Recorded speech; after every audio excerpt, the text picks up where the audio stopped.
En ce temps-là, Jésus disait aux grands prêtres et aux anciens du peuple, écoutez cette parabole. Un homme était propriétaire d'un domaine, il planta une vigne, l'entoura d'une clôture et creusa un pressoir et bâtit une tour de garde.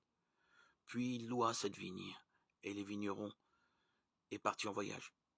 Quand arriva le temps des fruits, il envoya ses serviteurs auprès des vignerons pour se faire remettre le produit de sa vigne. Mais les vignerons se saisirent des serviteurs, frappèrent l'un, tuèrent l'autre, lapidèrent le troisième. De nouveau, le propriétaire envoya d'autres serviteurs plus nombreux que les premiers, mais on les traita de la même façon. Finalement, il leur envoya son fils en se disant « Ils respecteront mon fils ». Mais voyant le fils, les vignerons se dirent entre eux « Voici l'héritier, venez, tuons-le, nous aurons son héritage ». Ils se saisirent de lui, le jetèrent hors de la vigne et le tuèrent. Eh bien, quand le maître de la vigne viendra, que fera-t-il à ces vignerons? On lui répond « Ces misérables, il les fera périr misérablement. Il louera la vigne à d'autres vignerons qui lui en remettront le produit en temps voulu. » Jésus leur dit « N'avez-vous jamais lu dans les Écritures, la pierre qu'ont jetée les bâtisseurs est devenue la pierre d'angle?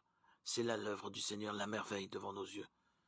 Ainsi, je vous le dis, le royaume de Dieu vous sera enlevé pour être donné à une nation qui lui fera produire ses fruits. » En entendant les paraboles de Jésus, les grands prêtres et les pharisiens avaient bien compris qu'il parlait d'eux. Tout en cherchant à l'arrêter, ils eurent peur des foules, parce qu'elles le tenaient pour un prophète. Évangile de Jésus-Christ selon saint Matthieu 21, 33, 46. Le Fils vint auprès des siens, mais les siens ne le reconnurent pas, non plus que l'amour du Père qui venait se manifester à lui. Ils le mirent donc à mort, comme ils le firent avec tant d'autres envoyés du Père avant lui. Et une nouvelle fois, pour la toute dernière fois, le trop grand amour se solda par un échec. Un échec du moins apparent, car entre Dieu et l'homme, l'échec n'est là que pour mieux laisser triompher l'amour. L'amour du Père pour son Fils, l'amour du Fils pour son Père, l'amour du Père et du Fils pour nous tous. N'avez-vous jamais lu dans les Écritures, là expliqua Jésus, la pierre qu'ont jetée les bâtisseurs est devenue la pierre angulaire. C'est là l'œuvre du Seigneur, merveille à nos yeux.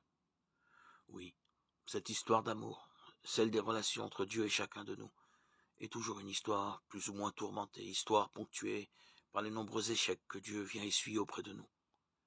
Mais une histoire qui, merveilleusement, d'échec apparent en échec apparent, rebondit sans cesse, l'amour de Dieu n'étant jamais à bout de merveille, lui qui transforme la faiblesse en force, et le péché en action de grâce, et l'échec en victoire de son amour. Vraiment, c'est là, tous les jours, l'œuvre du Seigneur. Merveille à nos yeux.